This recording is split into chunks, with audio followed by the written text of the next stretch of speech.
2000 ভাই তারা প্রাণ দিয়েছে।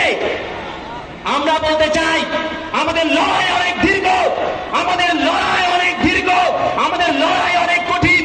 আমাদেরকে দমে গেলে চলবে না, বুঝতে হবে বাংলাদেশের তরুণ প্রজন্ম যদি ঘুমিয়ে পড়ে, বাংলাদেশের তরুণ প্রজন্মের মধ্যে বিপ্লবের যে স্পিরিট, সেই স্পিরিট যদি বিলুপ্ত হয়ে যায় তাহলে আওয়ামী লীগ অতি শীঘ্রই বাংলাদেশে ফিরে আসবে। আমরা বলতে চাই আমাদের লড়াই অনেক দীর্ঘ, আমাদের লড়াই অনেক কঠিন। সেই লড়াইয়ে আমরা ঐক্যবদ্ধভাবে মোকাবেলা করব, কাঁধে কাঁধ মিলিয়ে, হাতে হাত রেখে রাজপথে